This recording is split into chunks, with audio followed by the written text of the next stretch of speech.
ዩክሬን በካስፒያን ባህር ስትቀዝፍ የነበረችውን የንግድ መርከብ የማታ ከባድ ጉዳት አድርሳብኛለች አለች ኢራን።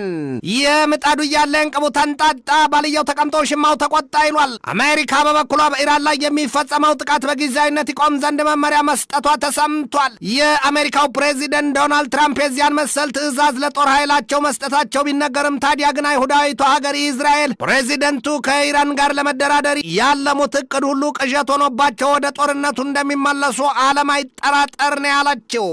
እባብ የልቡን አይቶ እግር ነሳው ይሏል። ይህንኑ ርዕሰ ጉዳይ ለዓለም አቀፉ ትንታኔ ዘገባችንም መርጠን አሰናድተነዋል። ከትንታኔ ዘገባው ጋር ትዕግስቱ ቀለነኝ።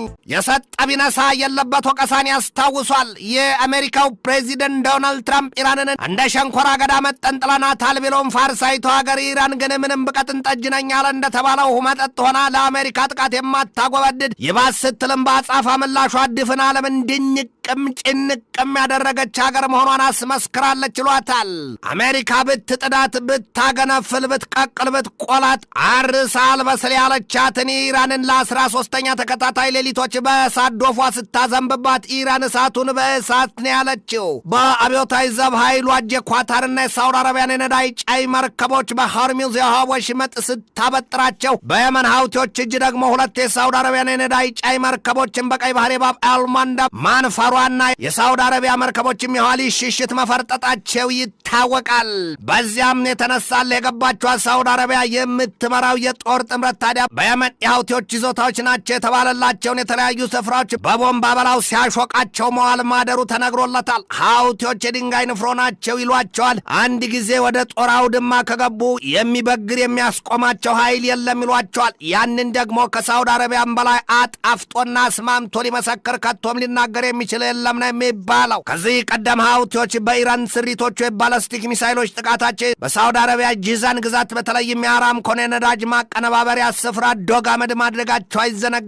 ሀውቲዎች የኋላ ከሳውዲ አረቢያ ላይ የጥቃት አፎቂያቸውን የነቀሉት ደግሞ በኢራንና በሳውዲ አረቢያ መካከል ለ7 ዓመታት የዘለቀውን ቂምና ቁርሾ በቻይና በሳል የፖለቲካ ብልሃት ከተፈታና እርቅ ከወረደ በኋላ ነው። ምን ያደርጋል፣ ይኸው በጥባጭ ካለ ማንጥሩ ይጠጣልን ሆኖ ሳውዲ አረቢያና ሀውቲዎች እየተማቱ ነው። ሀውቲዎች ተመቱ ማለት ደግሞ በቀጥታ ለኢራን አፍንጫ ሲመታ አይን ያለቅሳልን መሆኑን ልብ ይሏል።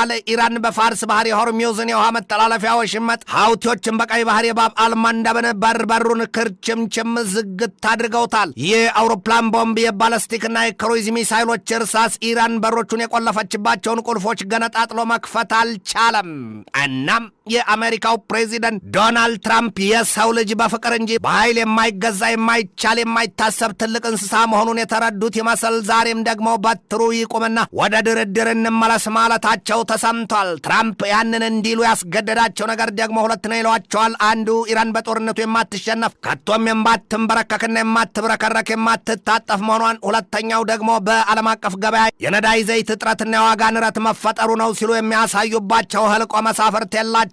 ያዢ ሲይዘው ብረት ይቀልጣል ይሏል። አሊያም ወድጄን የምወዳት ከግንድ የሚያላጋ ልጅ አላት ይሉትን ያስታውሷል። አሜሪካ በኢራን ላይ ለ13ኛ ሌሊት የገባችበትን ጥቃቷን አቁማ እስኪንደራደር ደግሞ ስትል የቆመችው ተንፋሿን ለመሰብሰብና ሌሎች ጭላንጭል ቀዳዳዎችን ለማየት መሆኑን በስላቅ የሚያሳዩባት ብዙዎች ናቸው። በሁለቱ ሀገራት መካከል ሲደረግ የነበረው ያ ሰማይን የሚበረጋግድ የውሃውን አካል የሚያፍለቀልቅ የቦምብ ጋጋታ አርብ ለቅዳሜ አጥቢያ ጀምሮ ተግ ማለቱ ነው የተሰማው። ትራምፕ ጥቃቱ ለጊዜው ይቆም ዘንድ ትዕዛዝ መስጠታቸውን የሰሙት የእስራኤል ባለስልጣናት ደግሞ ፕሬዚደንቱን ክፉኛ ሽሟጠዋቸዋል ነው የተባለው። ያውም ይህንን ሲሉ ያለዋቂ ሳሚ አሊያም ከበሮ በሰው ጃምር ሲይዙት ያደናግር ምን ያለፋችኋል እሱ አሉ ትራምፕን መሆኑ ነው። እሱ መልሶ ወደ ጦርነቱ ሲገባ ታውታላችሁ፣ ምን አስቸኮላችሁ፣ ምን ተይዞ ጉዞ ልጅ ጭራት በላ ቢለው ልናይ ኋላ አለው ይባላል። ትራምፕ ቀድሞው ነገር ውሎ አድርም ወደ ጦርነቱ ይገባታል ብለዋቸዋል። ኢራንም ግን በወገኗ በባህረ ሰላጤው አጎራባች ሀገራቶቹ ላይ ቅዳሜን ቀኑንም ሌሊቱንም የፈጸመችው አንዳች ጥቃት የለም።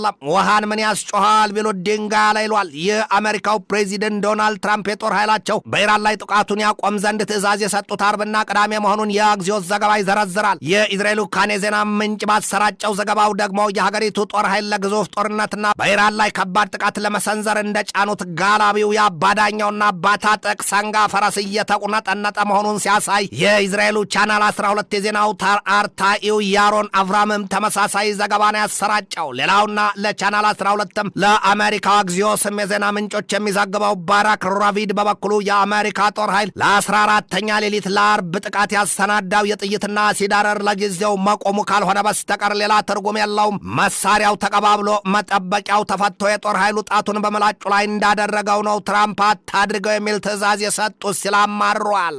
ትራምፕ ለጊዜው በኢራን ላይ የሚደረገው ጥቃት ይቆም ዘንድ ቢያዙም ግን ደግሞ ኢራንን ላቀዱላት የተለየና አደገኛ ጥቃት ከባድ የተባለ ኃይላቸውን በብዙ ደርዘን የሚቆጠሩ የጦር አውሮፕላኖቻቸውን በአየር ላይ ሳሉ ነዳጅ እየጠቡ ኃይል የሚያመነጩትን ማዕተኛና መቅሰፍተኛ አውሮፕላኖቻቸውን የአየር መከላከያዎቻቸውንና እንደ ባህር አሸዋ ቢዝቁት የማያልቅ ጥይታቸውን ወደ እስራኤል እያጓጓዙ መሆኑ ተሰምቷል። አሜሪካ ባለፉት ጥቂት ሳምንታት ብቻ 90 በአየር ላይ ሳሉ ነዳጅ የሚሞሉ አውሮፕላኖቿን ወደ እስራኤል መላኳ ሲገለጥ እኒያ የተራራ ግማጅ የሚመስሉት አውሮፕላኖቿ አፍንጫቸውን ከመሬት ዘቅዝቀው ጠረን እንደሚያነፈንፍ የሸላ ምጥማጥና ተኩላ ያደፈጡት በእስራኤል ቤንጎሪዮን ዓለም አቀፍ አውሮፕላን ማረፊያ በራሞንና በኦቪድ አየር ማዘዣዎች ነው። አንድ የእስራኤል ከፍተኛ ባለስልጣን ለቻናል 12 የዜና ማሰራጫ በሰጡት ማብራሪያ አሜሪካና ኢራን ከስምምነት ላይ ይደርሳሉ ብሎ ማለም ዘበት ቅዠት ነው፣ እመኑኝ ከቶም ከምላሴ ጸጉር ይነቀል፣ ጦርነቱ መጀመሩ ሳይታለም የተፈታ ነው ሲሉ ንግግራቸውን በሳቅ መሰል ሳጋጅበው ነግረውታል። በቻናል 13 የዜና ተቋምና በኢኔት ኒውስ የሚሰሩ ምንጮችም የተነበዩት ያንኑ ሆኗል። ትራምፕ ዲፕሎማሲ ሲሉ የባጁለትና የቋመጡለት ሁሉም ነገር አብቅቶ በመጨረሻ ምርጫ ስለማይኖረው ግዙፍ ጥቃታቸውን በኢራን ላይ ያዛሉ ነው ያሉት። ትራምፕ በቅርቡ ማብራሪያቸው በኢራን ላይ የጥቃት ቀመራቸውን ለማስፋፋትና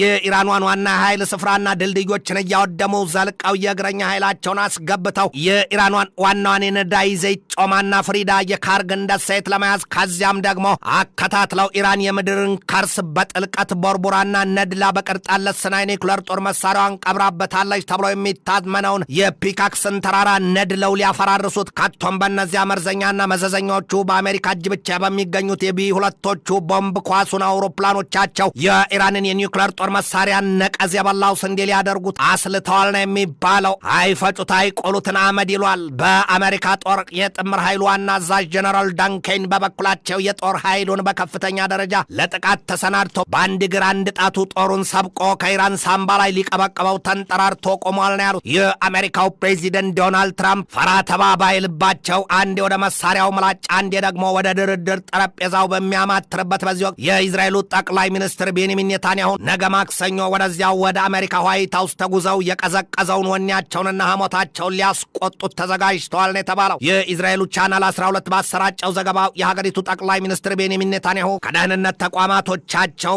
አዲስ የተገኘውን ሊያው አዲሱ የኢራኑ መንፈሳዊ መሪ አያቶላ ሞጅታባ ካሚኔ የኢራንን የኒውክሌር ጦር መሳሪያ በተራቀቀ ስሌት እያስገነቡት እንደሆነና ኢራን ለምንም እንደማትንበረከክ የተገኘውን ጥብቅ ምስጢር ሊነግሯቸው ተዘጋጅተዋል ነው ያለው። የየመን ሀውቲዎች በወገናቸው በቀይ ባህር ወደብ በሚገኙት ሁለት የሳውዲ አረቢያ የነዳጅ ማጣሪያና ማጠራቀሚያዎቹ ላይ ከባድ ተኩስ መክፈታቸው ሲሰማ ትራምፕ አሁንም ለዙፋናቸውና ለአልጋቸው መዋዠቅን አምጥቶባቸዋል ሲሉ ያሳዩባቸው ብዙዎች ሆነዋል። እኒያ ቀጭኑ ሰው ባለቀይ ቦኔቱ የሀውቲዎች አፈቀላጤው ብሪጌዲየር ጀነራል የሐያ ሳሪያ በቴሌቪዥን መስተዋት እየታዩ በሰጡት ማብራሪያ ይህንን ያሉት የሀውቲ ኃይሎች በስኬት የሳውዲ አረቢያውን ግዙፉን የነዳጅ ማቀነባበሪያና ማጣሪያ በጅዛን የሚገኘውን አራምኮና ያምቡን የእሳት ጃኑ አልብሷቸዋል ሲሉ በምስል የተደገፈ ማብራሪያቸውንም ሪያውተርስ የዜና ምንጭ ማራግቦታል። ከሀውቲዎች የበረታ ጥቃት የተፈጸመበት በጂዛን የሚገኘው አራምኮ ኩባንያ ካለበት አቅጣጫ ጥቁር የጢስ ደመና ሽቅብ አምድ ሰርቶ ሲትጎለጎል ታይቷል ነው የተባለው። አሁን አሜሪካ ስሌቷ ሰምሮላታል ይሏታል። ያው በቻይና አደራዳሪነት ከ7 ዓመታት በኋላ ታርቀው ፎያሉትን የሱኒ እምነት አራማጇን ሳውዲ አረቢያን ከሻይት እምነት አራማጇ ኢራን ጋር ዳግም አቃቅራቸዋለችና ወዲህም በማስታረቂያ ዕድሜያቸው እያጣሉና እያበጣበጡ ያሉት ፕሬዚደንቷ ዶናልድ ትራምፕ ነገሩ ሁሉ እባብ ገደል ከነበትሩ ገደልን ሆኖባቸዋል ይሏቸዋል።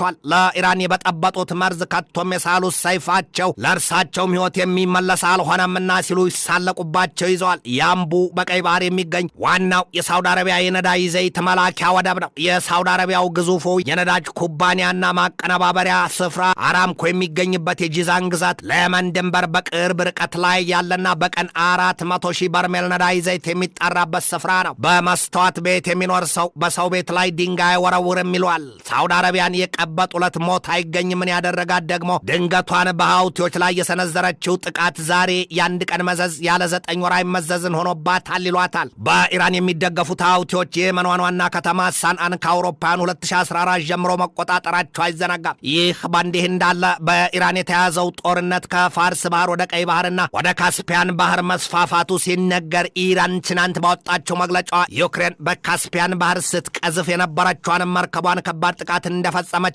አንድ ሰው ገድላ ሌላ አንድ ሰው አቁስላብኛለች ስትል ኢራን ዩክሬንን ከሳታለች። አሁን እንግዲህ ዩክሬን በሁለት ወዳጅ አጋርና አባር ኢራንና ሩሲያ ክራንቻ የጋራ ወፍጮ ልትሰለቅ ነው። የጠላት ወዳጅ ነው ይሉትን ያስታውሷል። ትንታኔ ዘገባውን ስናዘጋጅ በዋቢነት ኒውስ ማክስን፣ ኤዥያ ዋንን፣ አኒ ኒውስን፣ አልጀዚራን፣ ጋልፍ ኒውስን፣ ሲቢኤስ ኒውስን፣ አረብ ዊክሊን፣ ኒውዮርክ ታይምስን፣ ታይምስ ኦፍ ኢዝራኤልን፣ ቲአርቲ ወርልድና ጄሩሳሌም ፖስትን ተጠቅመናል።